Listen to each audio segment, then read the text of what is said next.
રામ રામ સીતારામ જય શ્રી કૃષ્ણ જય માતાજી જય ગોપાલજી ઠાકરજણી જય જલારામ જય જિનેન્દ્ર જય સ્વામિનારાયણ મહાદેવ હર હર હર મહાદેવ. કેમ છો? મોજમાં? તો વાંધો નહીં, મારા બાપુજી બિલકુલ મોજમાં રહેવાનું.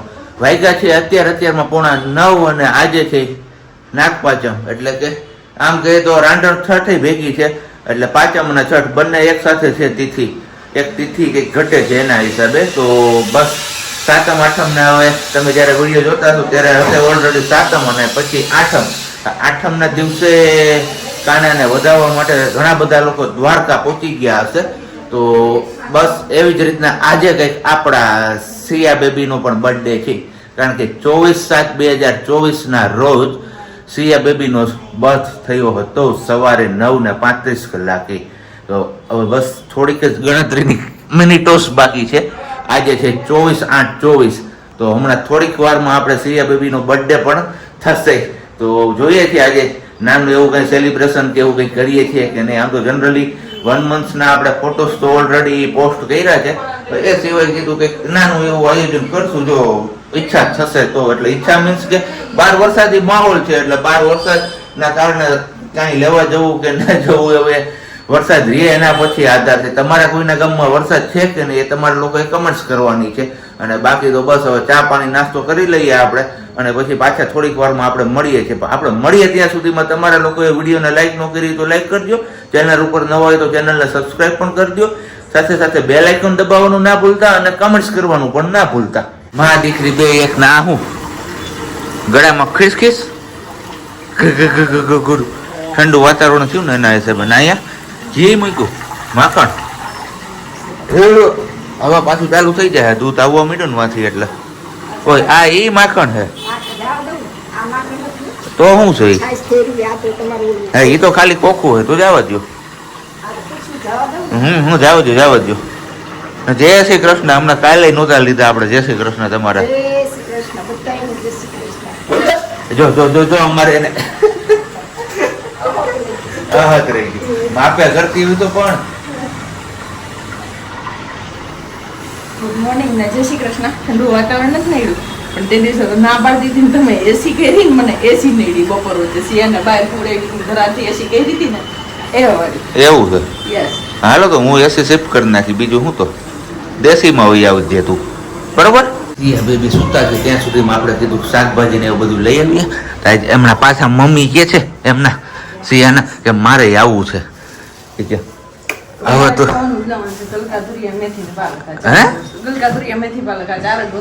ચાર જ લેવાની એમ. બટેટા તો હમણાં લીધા હતા ને એટલે બધા બટેટા ખવાઈ ગઈ છે. કેમ એમ? હા એ વાત સાચું છે. બીજું હું બટેટા મૂકી દેવાના, એટલે એમ ખાનું આખું નાખું કર્યું. હા સારું થઈ ગયું. ખબર નહીં, સાતમ આઠમના તહેવાર છે એમના હિસાબે શાકભાજી નથી કે શું છે, કારણ કે મેથી ગોતીએ તો મેથી કંઈ મળતી જ નથી સારી એવી. અને બાકી શાકભાજીમાં અત્યારથી વાલ આવવા માંડ્યા છે. હવે સિઝન હોય કે સ્ટોરેજ ના હોય કંઈ આઈડિયા નથી આપણે. જોઈએ છીએ હવે કેવા દાણા નીકળે વાલ ખોલીએ ત્યારે. અને બાકી તો માર્કેટ કંઈક અત્યારે આવી ભરાણી છે, કોક જ છે શાકભાજી વાળા. આવો નો મેળ પડ્યો, પાલક નથી તો મોટી માર્કેટે જ આવવું હવે.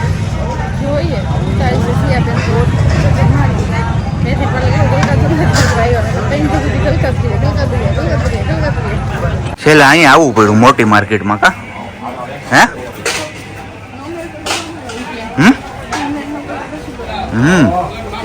ધાણા મેથી નું મુહૂર્ત નથી વાલી. હા મેથી પાલક નું મુહૂર્ત નથી, કારણ કે મોટી માર્કેટમાં નથી અવેલેબલ. તો હવે જાય પંચાકડીની માર્કેટમાં. આજે ગમે ત્યાંથી ગોતવી છે આપણે. પાપડ જિંદાબાદ. ગામમાંથી આવી ગયા ને બધું શાકભાજી ને બધું મળી ગયું, પણ એક વસ્તુ એટલે કે મેથીની ભાજી ક્યાંય ના મળી, કારણ કે મેથી ક્યાંય બજારમાં આવી જ નથી આજે, એવું જાણવા મળ્યું. હમણાં તહેવાર છે ને એમના હિસાબે.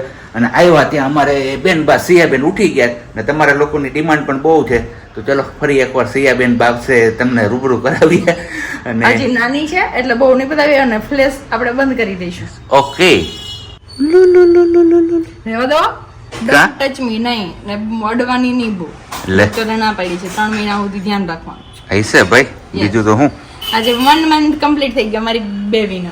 તો એના માટે સરપ્રાઈઝ છે થોડીક. યસ શિયા માટે સરપ્રાઈઝ છે એના પપ્પાએ ઓર્ગેનાઇઝ કરી નહીં, અરેન્જ કરી છે, ઓર્ગેનાઇઝ નહીં. શિયા બેબીને હજી સરપ્રાઈઝમાં ખબર ન પડે, થોડીક મોટી થઈ જાય પછી ખબર પડે, અત્યારે સરપ્રાઈઝમાં ખબર ન હોય. ચલો હવે સીધી રસોઈ પાણીની તૈયારી થઈ જાય ને ફટાફટ મળીએ પછી. રસોઈમાં હું બન્યું છે એવો જોઈ લઈએ આપણે. શું છે આજની રસોઈમાં આપણે? આ મગનું શાક છે ને આ ઈ મગનું શાક, બંને વસ્તુ અલગથી છે. તમારામાંથી ઘણા બધા લોકો કહેતા હોય છે કે આમ નહીં ને આમ બનાવ, તો બસ તમે જે રીતના કહો છો ને એ જ રીતના આપણે બનાવ્યું છે શાક અને રોટલી. તો દાળ ભાત તો નહીં હોય ને આજે? ઓકે, કઈ વાંધો નહીં. આછું ફ્રોક હાલો આપી દે, બીજું શું તો. હું તમારી સરપ્રાઈઝ સુધી અમારાથી રાહ નહીં જો. એવું છે? માણા ખાટલામાં હુતા હુતા સલાહી આપે, આનું આમ કરો ને આનું તેમ કરો ને. આપણે હજી ખાવાનું બાકી છે. આવું છે બધું. શાકભાજી બધું લઈ આવ્યા ને તો કે હવે બપોર વધારે કે તમે વાલ ખોલી નાખજો. મમ્મીને કે તમે ઓલી હુવાદાણા ભાજી ની બધું બીટી નાખજો ને પછી ફ્રીજમાં મૂકી દેવું. હમણાં બે દી તો કઈ ખવાશે નહીં. એવી બધી વાતું ચીતું હાલે છે, પણ કાંઈ નહીં. હાલો તો બપોરા કરવા માટે. બપોરામાં છે મગનું શાક મસ્ત મજાનું, ને આજે કાઢ્યું છે કે આવું અથાણું, તો અથાણું ખાવું છે ને રોટલી છે બસ. બાકી તો બીજું કઈ છે નહીં, છાશ છે. આવા બપોરા છે અમારા કઈ. ભલું કરે હનુમાનજી મહારાજ બધું કરાવતા એવા આપણે. આજ શનિવાર છે છતાંય. અને સ્મેલ આવતી હતી આમ મને હુવાદાણાની. તો હું હુવાદાણા ભાજી બીટી આપણે કેટલા દિવસથી ગોતતા હતા ને. અને ઘણા લોકો એવું કહેતા હતા કે ભાઈ શિયાળામાં જ મળે, અત્યારે ન મળે. અત્યારે આપણે લઈ આવ્યા, અને એ પણ આપણે પંચાટડી વાળી જે માર્કેટ છે ને ત્યાંથી. મેથી ન મળી પણ સુવાદાણાની ભાજી મળી ગઈ. બાકી પાલક એ સાવું મળ્યો. હે જાવા સુવાદાણા હોય. નકર સુવાદાણા તમને ખબર છે કે ઓલી દુકાને જ જડે. કઈ દુકાને? કરિયાણાની દુકાને જ જડે, તમને ખબર હોય કે ત્યાં સુવાદાણા જડે. પણ આ ભાજી થોડી ક્યાં જડે આવી લીલી? કરિયાણાની દુકાન ન મળે કામ. હં. ને હવે બસ આપણે સિયા બેબી જાગી ગયા છે, તો નાનું એવું આપણે સેલિબ્રેશન કરવાનું છે એમનું. જાજુ કઈ નથી, આપણે લઈ આવ્યા છીએ નાની એવી પેસ્ટ્રી. તો પેસ્ટ્રી કટ કરી અને આપણે સિયાનો હેપી ફર્સ્ટ મંથ ઉજવવાનો છે એવી રીતના નક્કી કર્યું છે. પણ હવે અમારે સિયાબેન પાછા ઉઈ ગયા લાગે છે. હે ઉઠી જ ગયા છે એવું છે. હાલો તો ફટાફટ આપણે એ કરી લઈએ ને પછી હમણાં 4 વાગશે ને એટલે આપણે પાછું જવું જશે દૂધ લેવા માટે. કારણ કે આપણે ગઈકાલનો ઓર્ડર આપેલો છે, કીધું આજ તો મારા માટે 4 લીટર તમે રાખી જ દેજો, નહીતર પાછા હે ને હમણાં 7મ 8મ ઉપર કઈ નક્કી નહીં રહે. ને આજ સવારના 6 વાગ્યાના મેઘરાજા દસ્તક આપે છે ને વયા જાય છે, આપે છે ને તો વયા જાય છે. અત્યારે રેડો એવો આવી ગયો, વાન ને એ બધું કરાવવા ગયું ત્યારે, અને પાછળ વાહો હોય પાછો તડકો હતો. એટલે હવે આમાં ખબર નથી પડતી કે 7મ 8મનો મેળો કરવા દે કે નહીં કરવા દે. કરવા દે તો વધારે સારું છે. તો આમાં શું ભાઈ બધા 2 દિવસ મોજથી રાખી લે, પછી પોતાના કામમાં બધા લાગી જાય. બરોબર ને મમ્મી? ના અહીંયા અમારે એ શું પાછું પાલક એ સુધારવાની ભેગો પાલક અને હુવાદાણા બે મિક્સ ભાજી બનવાની. ને અહીંયા બની ગયો છે આપણો ચા. કારણ કે ઓલરેડી 3:30 પોણા 4 જેવો સમય થઈ ગયો. તો ચા પાણી પી નાખીએ. તમારે કોઈને પીવાનો વિચાર હોય તો તમે આવી શકો છો બિંદાસ. તો હવે જઈએ છીએ આપણે દૂધ લેવા માટે. અને દૂધ લેવા માટે જનરલી હું એકલું જતો હોઉં છું, પણ આજે આમને પણ સાથે આવવું છે એક ખાસ મકસદથી. કારણ કે લેવાનું છે ગાયનું છાણ અને ધોકડ. હમણાં 5 સાડા 5 થશે એટલે ચૂલો ઠારવાની પેલું મુહૂર્ત વીતી જાય એમ છે. તો કીધું આજે આપણે ચૂલો ઠારવાનો હોય. આવતીકાલે પેલી શું કહેવાય શીતળા સાતમ. તો ગયા સાતમના દિવસે આપણે ચૂલો નહીં ઠાર્યો, તો આ સાતમના દિવસે પણ ઠારવાનો છે. તો ચલો ફટાફટ આપણે દૂધ લઈ આવીએ અને મુહૂર્ત વીતી જાય ને પહેલાં બધું આપણે સામાન લેતા આવીએ. દૂધ ને એ બધું દૂધ લઈ આવી અને આવી ગયા છે ઘરે. અને ત્યાંથી આપણે ગાયનું છાણ લેતા આવ્યા અને ધોકડ પણ લેતા આવ્યા છીએ. અને અત્યારે રિવાજ એવો કંઈક કહે છે કે ચૂલો ઠારીએ ને એની પહેલાં કંઈક ગળ્યું રાંધવાનું હોય. તો આપણે કંઈ રાંધ્યું તો નથી, પણ ચા બનાવ્યો તો ગળ્યું આપણે, એટલે વધી ગયું કામ. તો કઈ નહીં, ગયા વખતની જેમ જ આપણે આ મોટું બર્નર જ છે એમને જ આપણે શું કહેવાય ઠારવાનું છે. અહીંયા હવે અમારે હાલતા પાછો પ્લાન ચેન્જ થઈ જાય કે બાજરાના રોટલા છે ને પાછા નાના બર્નર ઉપર નહીં થાય હરખા. એટલે કે આપણે આ બર્નર ઉપર ચા બનાવ્યો હતો તો હવે એ નથી ઠારવો, અને આ સાઈડનું જે નાનું બર્નર છે કે એને ઠારીએ. તો હવે પાછું કંઈક ગળ્યું વસ્તુ એમના ઉપર રાંધવી પડશે. તો એના માટેથી ફરીથી આપણે પાછું ચા મૂકી દઈએ છીએ. બરોબર ને? ને તમે લોકો આ રીતના ચૂલા ઠારો છો કે નહીં એ તમે કહેજો, કારણ કે ગયા વખતે મેં તમને પૂછ્યું હતું પણ કોઈ એટલું રિસ્પોન્સ નહોતો આપ્યો. અને હમણાં ખબર નહીં યાર તમે બધા લોકો કેમ રિસ્પોન્સ નથી આપતા, લાઈક નથી કરતા અને સાથે સાથે કમેન્ટ પણ નથી કરતા. આવું ન કરે હો યાર. વિડીયો તમે જુઓ તો કમસે કમ લાઈક તો કરો, ચેનલ ઉપર નવા હોય તો ચેનલને સબસ્ક્રાઇબ કરી દો. મને ખબર છે તમે લોકો વિડીયો જોવો છો પણ ચેનલને સબસ્ક્રાઇબ નથી કરતા, અને સાથે સાથે કમેન્ટ પણ કરતા જાઓ તો કઈક તમારા ભાઈને મજા આવે. ચડાવશું હા ને ચાંદલા કરશું ને ફરતી જાડી ઢગલી કરશું. એવું તો અત્યારે ખાલી આટલું જ આ વિધિ વિધાન પૂરતું. હા પછી છે ને હા. ફૂલ ચડાવશું સવારે, હા ચૂલા ફરતા ફૂલ ચડાવશું, અહીંયા માથે ફૂલ ચડાવશું, ચૂલા ઉપર. ઓકે. પૂજા પૂજન કરશું ને આપણે ફૂલ ચડાવશું. ઉમરા પૂજનમાં ફૂલ ચડાવવાના, હા ઉમરે બધે ચાંદલા કરવાના. ચાંદલા કરવાના, ફૂલ ચડાવવાના એ હવારે. એ બધું સવારે. તો અત્યારે ખાલી આટલું જ કરવાનું હતું કે હા, આટલું જ મોઢું મીઠું કરાવી અને ચૂલો ઠારી નાખવાનો પાણીનો છટકરો મારીને. પેલો તો આપણે સવારના પેસ્ટ્રી કટિંગ નું આયોજન કરતા હતા પણ વચ્ચે બીજું કામ આવી જ જતું હતું તો આપણે કઈ કામમાંથી ટાઈમ મળ્યો નહીં. તો અત્યારે ફાઇનલી કેટલા વાગ્યા જો 5 વાગ્યા છે અને બસ સિયાબેન પણ અત્યારે એકદમ મોજ મસ્તીના મૂડમાં છે. તો કીધું આપણે એક કાર્યક્રમ પહેલા છે ને ફિનિશ કરી લઈએ, નહીતર પાછું અમારે આમનું નક્કી નહીં કે આમનું નક્કી નહીં એવું હોય. મારું નહીં, એમનું નક્કી નહીં, એમનું હું આયોજન થઈ જાય એવું. ત્યારે ગમે એ આયોજન કરી નાખે અમારું બેન. એનું કઈ નક્કી નથી. ચલો ફટાફટ આપણે ટીપુ ને એવું બધું ગોઠવી લઈએ.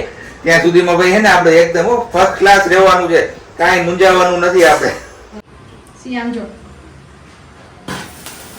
હેપી બર્થડે સિયા, હેપી બર્થડે સિયા. આમ જો, આમ તો જો યા ઉપર ગઈ. પંખો બંધ કરી દીધો. એમ જોવે છે. પંખો બંધ કરી દીધો. કઈ નહીં, આવું નાનું એવું સેલિબ્રેશન હતું આપણું, બીજું કઈ હતું નહીં. આને કઈ કટ તો કરવાનું ના હોય, બસ પેટલી કટ કરી હંતાઈને ખાઈ લે. આમાં તેને ખાઈએ એ ખાલી જોઈએ સીધા ખાલી જોઈએ રાખે, બીજું તો હું હોય. બરોબર ને? સારું હાલો તો આપણું આ સેલિબ્રેશન અહીંયા જ પૂરું થઈ 1 ગયું. month નું celebration complete. કેમ બેટા? આમ તો જો મારા બાપુલિયા હાવ આમ 2 ધનાધન આવી જ પડ્યો મેઘરાજા. પ્રિયાબેન નો બર્થડે આપણે ઉજવીને ફિનિશ કર્યો કાર્યક્રમ ને મેઘરાજા કે મારું કામ જોરદાર જમાવટ કરી દીધી છે ફરતી બાજુથી. હાલો ત્યારે આપણે નાહી ધોઈને થઈ ગયા એકદમ ફ્રેશ ને 6:30 વાગી ગયા ને 6:30 વાગ્યા છે ને હવે તૈયારી કરવાની છે સાંજના ભોજન ની. તો ભોજનમાં તો બસ આપણે પેલું ગોવાદાણા અને પાલકની ભાજી છે. હે આ ચાલુ ન કર્યું મિત્ર. કયો કર્યું તું? આ બંધ છે અહીં વાંધો. એવું છે જો કરી આ મારા કામ આવા હોય જો પાણી આવ્યું હરખું કરવું જોઈએ પાછું. ચૂલા ને એવું બધું ઠાર નાખ્યું હોય તો કઈ રસોઈ તો બનવાની નથી, અત્યારથી બંધ થઈ ગઈ છે કારણ કે ટાઢું ખાવાનું હોય તો કઈ બનાવ્યું નથી. ખાવામાં તો આપણે ગયા હતા હાર્દિક ફાસ્ટ ફૂડ જે તળાવ દરવાજે છે ને ત્યાં એમની દાબેલી લેવામાં. હાર્દિકભાઈ તો આજે બંધ છે, પછી જતા રહીએ આપણે રીલ સેન્ડવિચમાં ઝાંઝડા રોડ પર ને ત્યાંથી લઈ આવ્યા છીએ દાબેલી અને નાના સમોસા. તો મસ્ત મજાનું આવું કંઈક આપણું અત્યારનું ભોજન છે. ભોજન પાણી કરી લઈએ અને પછી આગળ પાછા મળીએ છીએ આપણે આજે સુવિચાર સાથે, કારણ કે ગઈકાલે તમને લોકોને સુવિચાર નહોતો આપ્યો આપણે. ઓલરેડી અત્યારે 8:45 જેવો સમય થઈ ગયો છે ને હવે આપણા બ્લોગને અહીંયા જ પૂર્ણ વિરામ મૂકવાનો સમય પણ આવી ગયો છે. તો જતા જતા આપણે એક સારો વિચાર તમારા લોકો સમક્ષ મૂકતા જઈએ છીએ. આમ જોઈએ તો શાયરી ટાઈપ છે પણ આમ જોઈએ તો ઘણું બધું સમજવા જેવું પણ છે. ધ્યાનથી સાંભળજો. ગમવાથી કોઈ ચીજ આપણી નથી હોતી, દરેક મુસ્કાન ખુશીની તો નથી હોતી, મેળવવા તો બધા ઘણું બધું ચાહે છે પરંતુ ક્યારેક સમય તો ક્યારેક કિસ્મત સાથે નથી હોતી. સાચું કીધું ને? આ બાબત ઉપર તમારા લોકોએ શું કહેવું છે તમારું મંતવ્ય નીચે કોમેન્ટ બોક્સમાં ચોક્કસથી આપજો. અને હવે મળીશું આવતીકાલે નવા વિડીયો સાથે. ત્યાં સુધી બધાને બાય, ગુડ નાઇટ, જય શ્રી કૃષ્ણ. શાંતિથી રહેજો અને શાંતિથી રહેવા દેજો.